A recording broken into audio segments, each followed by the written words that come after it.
Welcome to the Five of Us. We are five outspoken women with close to 150 years of experience as broadcast journalists. We left our jobs on the very same day, and we are dedicated to helping women avoid the many pitfalls common to the workplace. We've heard from hundreds of people recounting tales of woe on the job, and we have done the research, we're putting it all in a book, and we are here to help. I'm Roma Torrey, and along with Kristen Shaughnessy, Janine Ramirez, Vivian Lee, and Amanda Farinacci, we are the Five of Us. Hi, everyone, and welcome back. Ageism, that is the topic we discuss quite ad nauseum, but we have a different spin on it for this episode. It is considered the last acceptable ism in this country because it is a prejudice that is deeply ingrained in so many of us, and it cuts across gender and cultural lines. But while women seem to bear the worst of it as they get older, when it comes to women in leadership positions, they're essentially screwed no matter their age. Older women are often put out to pasture, as we know, once they hit their 60s, regardless of their track records. Younger women, though, are deemed too inexperienced to hold the same leadership positions that would go to men at the same age. And when it comes to middle-aged women in their 40s and 50s, there's a double whammy. They're perceived to be too distracted by family responsibilities to focus on their job demands.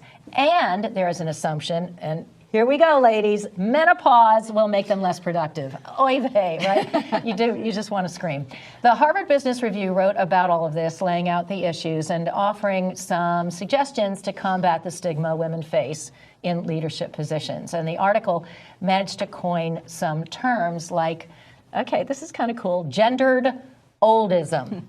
So I want to start with you, Amanda. You're the youngest among us. I don't know if you've ever, and I'm going to kind of let you off the hook here because I know a lot of younger women look at older women and think, they're taking my place and I could do a better job and they should be put out to pasture. Yeah. I don't know if that's ever been your experience, but it is obvious that women at my age have a harder time. Yeah, definitely.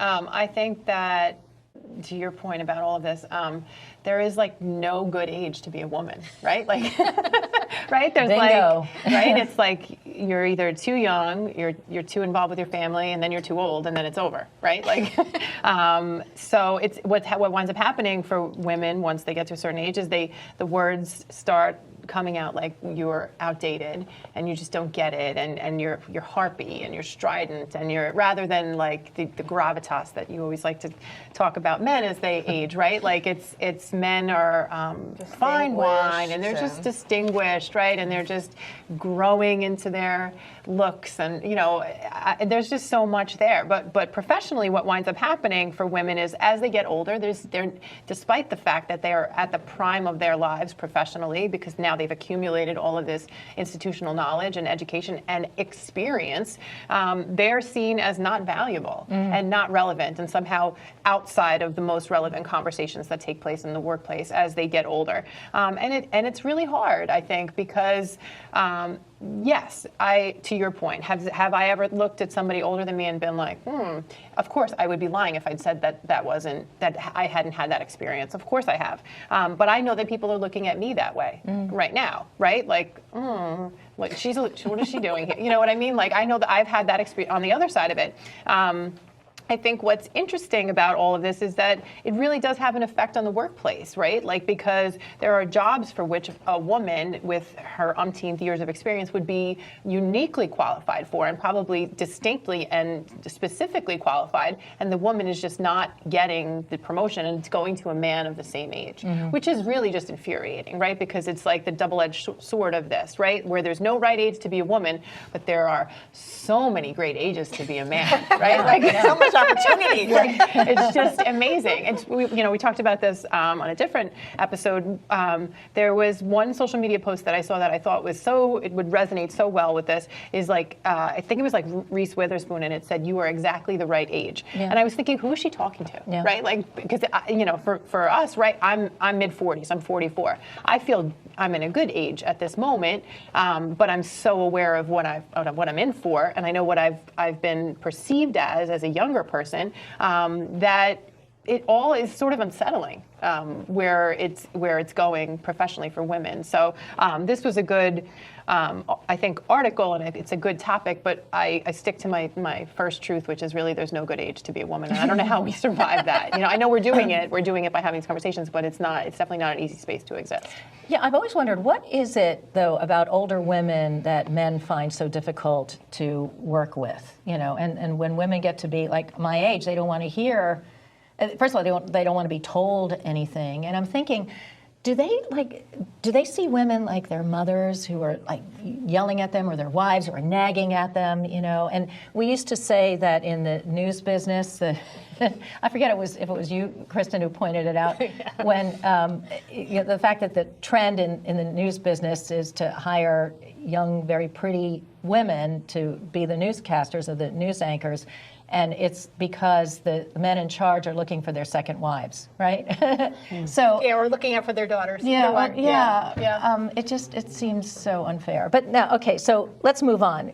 Now there's this other term, gendered youngism, and Vivian, I'm going to leave this one to you, because you would think, okay, so older women don't make good leaders, or can't. I'm sorry, I take that back.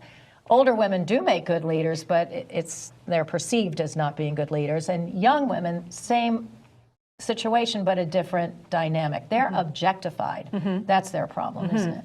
So that article in Harvard Business Review touched on some things that I not only experienced, but was guilty of employing myself. Okay, so there we go. just to start off with, the two terms that came out that kind of encapsulated my experiences: lookism and role incredulity. So the first one is where your appearance automatically, subjectively, backfires on you as a young woman. You look too young, so you're automatically not assigned a position of responsibility or decision making. And then role incredulity is it dovetails with that phenomenon where women of almost any age are not considered to be in charge.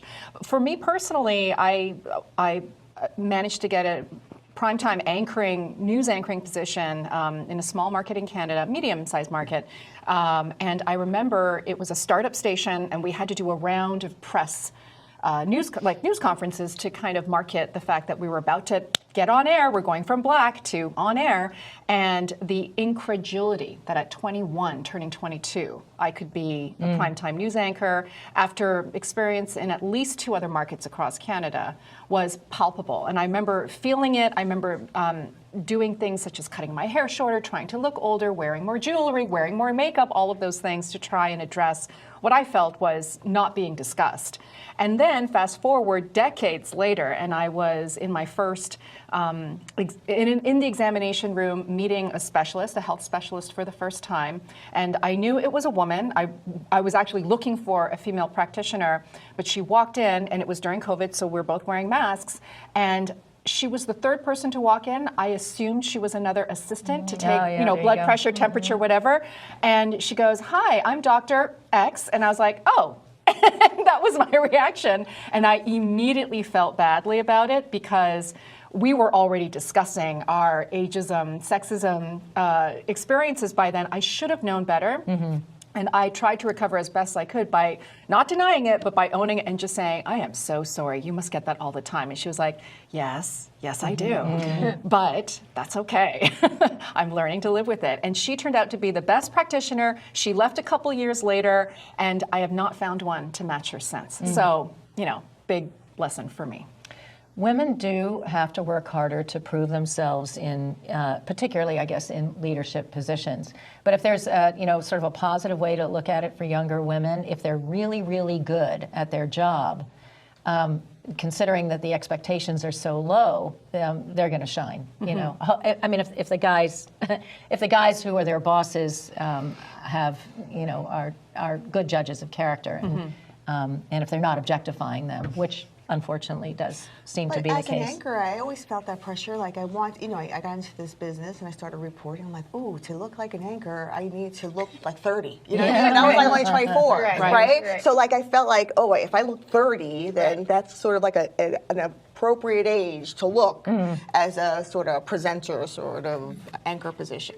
I didn't think about past 30. I think that once I got hit 30, I'm good. But then I didn't think about 40, 50. I didn't think about the rest of it. You don't I have to think about 50 and 60 because it usually doesn't happen. Right, right. Then usually not. It doesn't Yeah, exist. It doesn't Yeah. exist. Right. Right. But I remember thinking, oh, if I look 30, I could probably get a chance to anchor.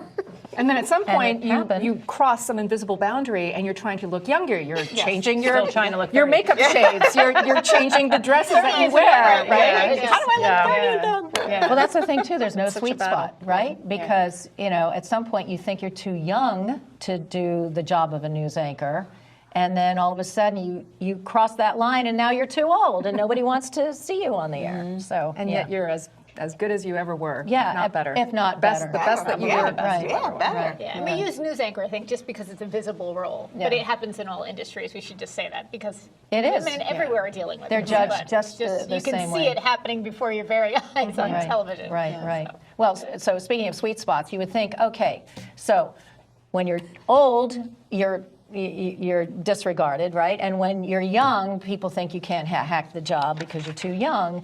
So you would think, okay, middle age, there's the sweet spot, and yet it doesn't work that way. In Yeah. fact, it could be even worse, The right? same study Kristen? found it's no better Yeah. than your older or younger Amazing. counterparts. So, and I think this is, I remember when Jamie and Kara both were graduating from high school and talking to a lot of women who had left the workforce in their 30s because they were going to raise their kids at home. And then now they're trying to get back into the workforce. And we're finding it impossible. They were trying to figure out what they wanted to do, sort of rediscover themselves. Like there's all that you're going through as a woman too. And then who's going to hire them? Well, it turns out it's not easy to get hired in your 40s. There was a search committee that was in this study, and they said that they told people, described how some search committees chose not to hire women in their 40s, late 40s, because there's too much family responsibility and impending menopause. I would argue there isn't as much. Your kids are sort of largely grown for many women at that point. There is no better time that you have to work, right? Like you've raised your kids, there's people who have kids, you have young kids still, but They're fairly independent. yeah. And I just think it's such a misclassification of women Right. and what we can do. And you have more experience at that point, but it is not, they're saying that, I'll give you you want some of the quotes that really get Amanda fired up? Okay. Still, other committees said that women in their 50s and 60s may not have aged well and do not look vital. What do you look dead? Oh my gosh. It's crazy. Okay. Yet the jobs were given to similarly aged men. Men, Right. And then, Don't women have longer lifespans? yes. Yeah. Yes. Yeah, and they multitask, right? And they can Two focus grandmothers better. live past 100. That's what I mean. Like, what are you talking about? I Vital? know. They don't look vital? And then it said in our They're search, past their prime. we found Yeah. no age Gone was the women. right age to be a female leader. Just backing up your point there. Yeah. Yeah, I don't know. And then impending menopause, we did a whole podcast on this. Yeah. And now we're seeing a lot of stuff on menopause. People are finally talking about it. But women have dealt with menopause for years. Yeah. And I don't know. I don't know how to, unless we keep talking about it and keep, people talk, women say, I'm trying to look for a job. You got to hire these people. Like, I don't know. I think part of the I don't know what problem the answer is. Like, they don't have to hire them, but I think the menopause thing is a huge, Yeah. that's a huge factor. If HR departments across the country began to see this as a worker productivity issue and how much money is being lost by not addressing Right. the needs of women of a certain age so that they can address what feels like a slow motion train wreck in reverse, right? Like it's like puberty, you're always like thinking forward and you just like keep on building on how you're developing mentally, emotionally, and physically. Menopause tends to strike when you're mentally like at your peak, yeah. but your body is saying, no, you're still tied to like your animal self, and we're going to start to like shut down the factory and roll things back. But there are so many ways to address that now. We know so much more about our health. But employers are just saying it's cheaper to just not have them in the workforce at all, so we'll just get rid of them. And there has to be a change in mindset. How you change that mindset except for just keep calling it out. I don't know how you do that. Education. And lost investment. You've invested in these women Right. in their careers for And they're years. good at their So why jobs. would you just want them to walk away with it? But it goes back to what we always say: somebody has to give up a seat at the table for a woman or a person, a person of color or a person of different religion, lived experience, to get that seat. And nobody wants to give up their seat of power. Yeah. Well, we've said that too. I mean, that good old boys club that men look after each other, not necessarily for the women in their crowd.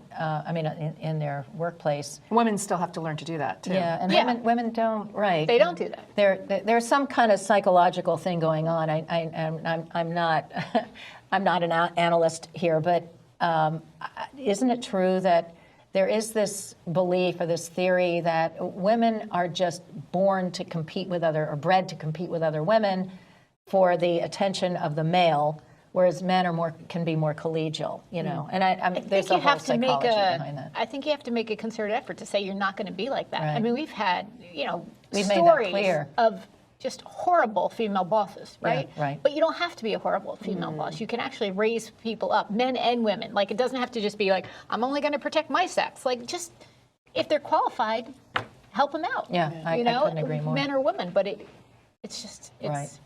Well, too many that women article. bosses are getting to the top. Yeah, well, we got to change that. Yeah. The article did talk about some tips and pieces of advice that they have and some remedies. What do you have on that end, Janine? Well, the article says that age diversity in the workplace is one possible solution. Like among all ranks, different ages. Gender diversity, another solution. It says diversity in the leadership teams actually leads to higher performance overall, but especially in challenging situations, crisis time, crunch time, diversity really lends itself to thrive in that. Higher earning potentials, and which helps keep employees incentivized, right? If you have this diverse and people are making money on all different levels, and it helps keep staffing levels stable, so there's less turnover as well. So the advice to employers, according to this article, is like, recognize your bias. Recognize it. Like, see it, your bias messaging, and there's a lot of messaging. It could be like, it's not usually written messaging, but visually, if you look at what the staff of what your staff looks like, take a note that's what the messaging you're putting out there is. Like, who's at the top, who's at the bottom, who's, address the bias, this whole the looks thing, the lookism you talked about it. You should have a diverse staff that's not based on looks, right? Like, all this is what this level looks like, and this was what this level looks like, and a lot of places it's like obvious. Yeah. It's obvious, and so you really have to kind of like audit that a little bit. And, because especially with the women who feel this pressure to look young and look attractive all the time, like, make sure if you have people in all different body types too, like at different levels. And so the promotion should be based on ability and not what you look like. Focus on the skills and not the stereotypes about a generation's ability, right? That the 20s, they're too young and inexperienced. Middle age, you have too much going on at home that you can't pay attention. The older, you can't adapt. Like, get rid of all those stereotypes. And, again, the way to do that is just to diversify all levels. And also, having cross generations on teams together to collaborate together. Like, the young people learn from the older people learn from the younger people. Everybody's sort of, so if you kind of create these teams, this crossover, then you're not separating them. It's not a divide and conquer kind of mentality. It's more like collaborate on all those different levels. And, you'll get better work relationships. They may get friendships out of it. You get mentoring out of it. There's like all sorts of enhanced performance values if you. To that note, I think, yes, corporations have a responsibility, or companies, but also everyone as an individual has a responsibility to seek people out who are from different backgrounds than you and learn about them and see how they perceive issues, because that's the only way you can really learn. I mean, it depends on your experience. You're going to have a much different reaction to certain happenings, and it's important to know that and to say, stop living in your bubble. And well, Kristen, something else you just reminded me of, and you've always said this, look at the top of any company, see who's running things, who's pulling the strings. And oftentimes, if it's exclusively male or almost all male, and often white male, you know you're going to have a problem. Also, where are they based? You know, Or if they have a woman or a person of color, it's usually like As a in token. the diversity department, As a like token. the chief of diversity or the human Inclusion, resources yeah, or something like that. And considering young people now are so particular about where they work, they should do due diligence, look at who's running their company, and if that's Yeah. what they see, maybe they're going to have second thoughts. But and just you've got to mix it up. to bring it full circle, I was thinking while you guys were talking that when I had my first internship, I worked with a reporter who called me kiddo for Yeah. the entire duration of my career, my internship. Let me ask you, back then, how did you feel back then? I was like deferential because he was a superior and I just was like a student, and then I was like whatever. And then I continued in my professional career and became a reporter, and he still called me kiddo. Yeah. And like recently ran into him again and he called me kiddo in front of people who were like my superiors and for whom like it just was not appropriate. Yeah. And Not anymore. he's maybe 10 years older than me or whatever. And I think he just got it in his head that like I was just always the intern. Meanwhile, I've come a long way Obviously. since then. It's Yeah. been like 24 years. Like Yeah. so, one of the men that I was with looked at him and said, "Who are you talking to?" And I felt good about that, but I felt also like irritated that it took another man to say to him like because I was just like, why do you keep saying that? Like why are you? I'm not anybody's kiddo anymore. I don't have a grandfather, but like if I did, my grandpa could call me like kiddo. You know what I mean? Like there's like some level of like. But professionally, it was such a, it really irritated me. Of course. And then on the other side of it, Wait, did he get it? Did he he understand it? laughed Did it he back off. off? Like no, Okay. I haven't seen him And since. you're not so- close enough right? that And I'm not gonna. you're going to forgive him. Yeah, I'm but just. it's sort not of- a term of endearment. Right. I have an opinion of him that I've had for a long time, and so I hope he's watching and listening. Yeah. So I'm just okay. You're like okay, but I mean that's a real thing because it's been 25 years since I was anybody's intern for anything. Like and then on the other side of it is and like where I'm working now, like I am definitely on the older side. In some ways, I'm very young because from people who She's old. right. But this is what I'm saying. This is why it's such a if I could curse here, I would. Like it's such an FU, right? Like it's because there's nowhere in that we can exist, me, that feels like this is. I'm sitting at this table. I feel like where I'm supposed to be. But like professionally, it's just a hard spot. There's just really no sweet spot, really, because it's either you're too old, you're too young, you're an idiot, or you like your kids too much. Like that's right. Like because that's You spend the too other much part. time with your kids. Right. Like that's the other part that comes up. Right. Like Yeah. it's like maybe Amanda could do this, but she likes to take her kids to soccer practice. Or you got those hot flashes and we can't bear to work with you. Right. It's tough. It's just a tough. So yeah. No. Well, I have an extension to your story. For the book that we're working on, I had interviewed a woman who's, got a high-level job in an academic setting, and she had told me that when she was coming up through the ranks, and she's got PhDs and all this, so she's very qualified. She had a mentor who was an older man, not much older, but older than her, and she used to seek out his advice and his opinion on things. And she kept climbing the ladder, and this guy was getting lazier and lazier and lazier as he got older. But I guess there was a tenured situation, and he couldn't, it wasn't like anybody was going to get rid of him. So at some point, she was promoted to be his boss. And from that moment on, she said, he was impossible to work with. He challenged her at every step and tried to humiliate her in meetings and said, you don't know what you're talking about, even though obviously she did. Yeah. And the problem was, it's a corporate setting where they were working, and she didn't know quite how to complain about it because she didn't want to look like a whiner. But when she did, A whiny woman. Yeah, finally, you know what? finally, yes, Yeah. and there's that other stereotype. Yeah. And she went up to HR, and they said, you two have to work it out. Go talk to him. You figure it out. They could not touch this guy. So to this day, she's had to deal with this, very difficult thorn in her side who just won't leave her alone and wants to make her look bad so that he can elevate his own standing in the company or in the workplace. So Well, at some this is point what that women, may become harassment, right? Yeah, well. That's a good question. I mean, what it is, is. and how far do you go, right? In terms of advice, I remember hearing about a young woman, and you were talking about the doctor who introduced herself as Dr. So-and-so, and you didn't realize. One piece of advice a young woman had for other women leaders in similar situations when they look way too young to hold the positions that they're in, they introduce themselves as saying, "Hi, I'm so-and-so, the managing director."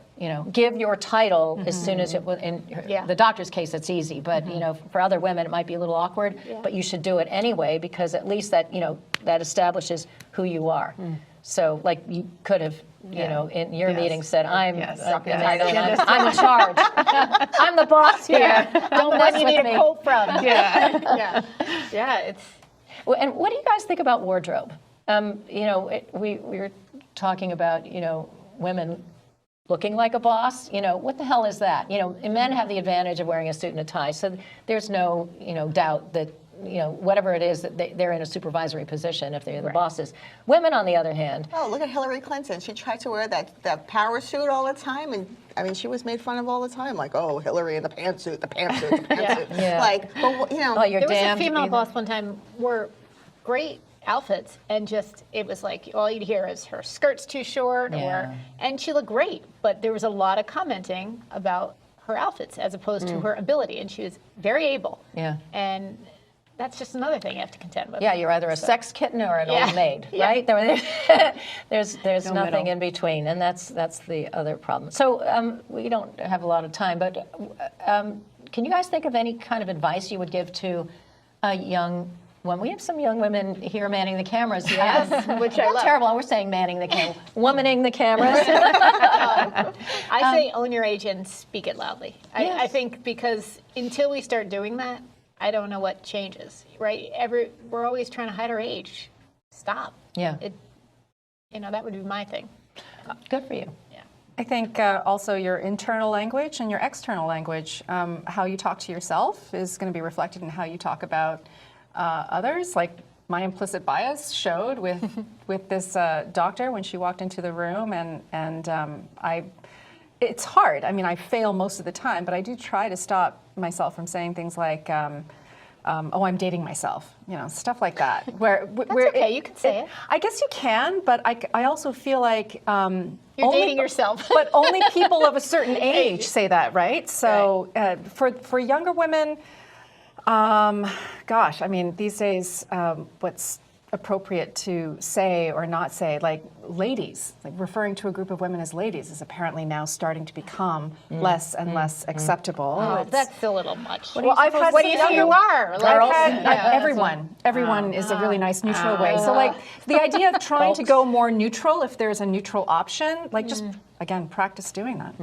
Anybody else got any thoughts? And I think at any age, you should really just try to learn from each other. Yeah. Right? Like there's a lot to learn. Yes. And every decade, right? The 20s can learn from the 50s, the 50s can learn from the 30s, the 30s can learn from the 40s, like because there's a whole decade of experience there, or non-experience, but they come with a different knowledge. Even if they don't have a lot of work experience, they come with a whole different social knowledge, right? The younger group. I learn from my girls all the time. Right, that you can learn a lot from, yes. Yeah. Or how about like even saying, like, I could learn a lot from you. What do you think about this? If you automatically give that deference to the person that you're dealing with, no matter what their age, younger or older, then you automatically open the door for more exchange to happen, more collaboration. Right. Yeah, and ask questions. Yeah. And more of anybody. empowerment. Of anybody. Yeah. Shouldn't be anybody's kiddo. That's your advice. My advice. Don't call anybody kiddo. Don't call me ever. kiddo. Except your own kiddos. Well, maybe at my age, when you're on Medicare, if someone calls you kiddo, it's kind of a compliment. Right. But that's All like about when you get older and they perspective, call I you guess. cute. Yeah, no, It's like, or spunky. Yeah. Right. Yeah, no, let's eliminate all these words. It's just bad. It's just bad. All right. Well, how I always end with a quote, and this one's short and sweet. Stop wearing your wishbone where your backbone ought to be. Isn't that a good one? And that was Elizabeth Gilbert, who wrote Eat, Pray, Love. She knows what she's talking about. So anyway, that was that. Thanks, guys. This was a good conversation, and we'll see you next time. Thanks for tuning in to The Five of Us. We want to hear from you with any questions, ideas, or suggestions for future discussions. Just write to us at the email you see here, and we will be eager to help. Talk to you next time.